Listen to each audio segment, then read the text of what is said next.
তো hello friends, তো সকলে কেমন আছো? আশা করি ভালো আছো। আমিও খুব ভালো আছি, হ্যাপি আছি। তো চলে এলাম আবারও একটা নতুন ভিডিও। তো ডেঞ্জার ডবল ধামাকায় আজ জানিয়ে দিলাম। আগে একটা ধামাকা দিয়েছি, তো এখন একটা ধামাকা থাকছে। তো জানিয়ে রাখছি, মা জগদ্ধাত্রী সাউন্ড নিউ 30 চলে এসছে মার্কেটে। আগেই দেখেছো, আমি ভিডিও দিয়েছিলাম অলরেডি। তো কাল হচ্ছে সাউন্ড চেক চলবে দিনভর। তো আমন্ত্রণ জানিয়েছে সকল ইউটিউবারকে, যারা যারা আসবে খাওয়া দাওয়ার ব্যবস্থা রেখেছে। এটা হচ্ছে ধাত্রীগ্রামেই হবে। ধাত্রীগ্রাম থেকে 1.5 কিলোমিটার ভিতরে হবে। তো ফাঁকা মাঠ আছে, সে মাঠের ওখানেই হবে। তো যারা যারা আসবে আমার সঙ্গে একটু কন্ট্যাক্ট করে নিও।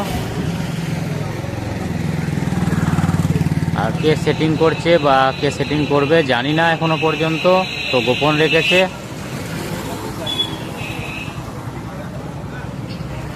রেখেছে। তো ফিল্ডেই ডাইরেক্ট দেখানো হবে। তো চলে যাব সরাসরি মাল বাঁধার ভিডিওয়। তো কেমন কি মাল বাঁধছে না বাঁধছে, তো ওখানে গিয়ে দেখাচ্ছি। এই পথ দিয়েই চলে যাব সরাসরি। তো দেখতে থাকো, ওখানে গিয়ে দেখাচ্ছি। তো ফ্রেন্ডস, তো অলরেডি স্পটে পৌঁছে গেছি। আলোরও ব্যবস্থা খুব সুন্দর রেখেছে, দেখতেই পাচ্ছ। তো ফিটিংস চলবে রাতভর, যতক্ষণ না কমপ্লিট হয় ততক্ষণ দেখাবো। তো রেস্টে ছিল কয়েকদিন, তারপরে নতুনভাবে আবারও সেটিং চলছে। তো সকলে যেমন রাখে, চোখ আলাদা আলাদা কালারের রং করে, তো সেম রয়েছে, সকলের মতোই চলছে। এখন আপডেট যুগ, সকলেই বুঝতেই পেরেছো। সে আপডেট যুগ অনুযায়ী চলতে হচ্ছে সকল সেটআপকেই। তো মা জগদ্ধাত্রী সাউন্ডও সেই পথেরই পথিক। তো বাবুদা নিজে এসছে। তো কেমন কি মাল বাঁধার কাজ চলছে, কতদূর কি হয়েছে, সর্বপ্রথম সামনে দেখিয়ে দেব। এই যে অপারেটর দাদা রয়েছে, সবেমাত্র 5টা মতো চোঙ বাঁধা হয়েছে। তারপরে দেখিয়ে দিচ্ছি কতদূর কি বক্সটা ফিল্ডে যেমন হয় তেমনই হবে, এখানেও সেইভাবেই চেক হবে। স্টিয়ারিং মোটর ভ্যানে মাল বাঁধার কাজ চলছে অলরেডি, দেখতেই পাচ্ছ। এই যে তো মোটামুটি হালকা একটা ঝোঁক রেখেছে। তো চলে যাব লেটেস্ট ডিজাইন, আগেও দেখিয়েছিলাম। তো ওটা দিনে দেখিয়েছিলাম, এটা রাত্রে। এই যে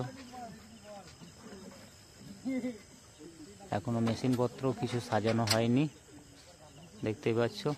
তো ডিজাইনটা বাবুদা রেখেছে, তো তন্ময়দা ডিজাইনটা দিয়েছে। তো কেমন হয়েছে কমেন্ট অবশ্যই জানাবে সকলেই। এম এর মতলব হচ্ছে মা জগদ্ধাত্রী সাউন্ডের সংকেত, যার জন্য এম রেখেছে। আগেরটাই বলা হয়নি, তো এইটাই বলে দিলাম। দুপাশে একটু কালার চেঞ্জ রেখেছে, ওই পাশে লাল, এ পাশে হলুদ রেখেছে বরফিতে। তো কটা আগে ছিল 9,000 যত সম্ভব, তো এখনো মনে হয় সেমই রয়েছে। তো আগে সেটআপ ছিল 9,000-এর, তো এখনো 9,000-ই রেখেছে। স্টেপনির জন্য একটা। তো বেশি কিছু বলছি না, কারণ গোপন রেখেছে দাদা ভাই যে কোন ডেক মিস্ত্রি সেটিং করবে। তো সেটা কালকেই দেখা যাবে কে সেটিংয়ে আসছে। আগের 30 ছিল বাপিদার হাতে, সকলেই জানো, চিকনহাটি বাপিদার হাতে। তো এটা আমি সঠিকটা ঠিক জানি না, তাই জানাতে পারলাম না। তো দেখতে থাকো, কাল সেটিং ভিডিও আসছে। ও যারা যারা আসবে আমার সঙ্গে অবশ্যই যোগাযোগ করবে। তাদের টিফিন বা খাওয়া দাওয়ার দায়িত্ব আমার উপরে রয়েছে, কোনো অসুবিধা হবে না। তো দেখতে থাকো, এখন এই পর্যন্তই।